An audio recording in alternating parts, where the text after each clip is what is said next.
어제 10시간이나 잤는데도 왜 이렇게 피곤하지? 혹시 여러분도 이런 생각 자주 하시지 않나요? 많이 자면 무조건 개운해야 할 것 같지만 실제로는 오히려 더 피곤한 날도 있습니다.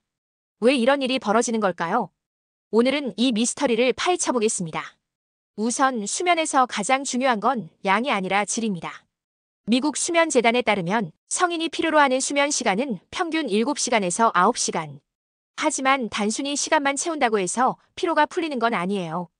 깊은 잠 3단계를 충분히 자지 못하면 몸은 잤다고 인식하지 못하고 깨어나도 피로감이 남습니다.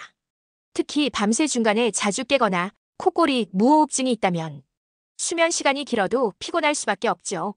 또 한 가지 중요한 이유는 생체 리듬의 문제입니다.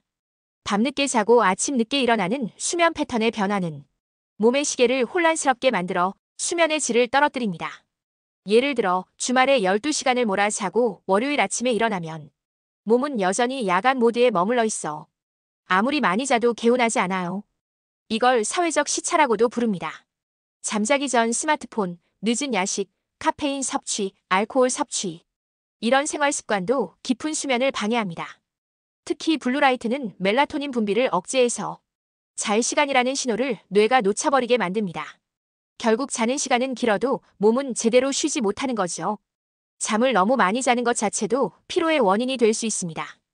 하버드 의대 수면의학센터에 따르면 9시간 이상 장시간 수면은 오히려 기면 증상이나 우울증, 갑상선 문제와 관련 있을 수 있다고 합니다. 즉, 내 몸이 보내는 이상 신호일 수도 있다는 거죠.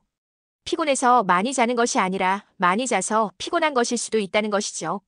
마지막으로 스트레스와 우울감도 수면의 질을 떨어뜨리는 중요한 요소입니다. 불안하거나 우울할 때는 렘 수면이 짧아지고 밤중에 자주 깨며 수면 주기 자체가 무너집니다. 겉보기에는 푹 잔 것처럼 보여도 뇌는 제대로 휴식을 취하지 못하는 거죠. 그래서 일어나도 무겁고 피곤합니다. 결국 핵심은 얼마나 오래 잤는가가 아니라 얼마나 잘 잤는가입니다.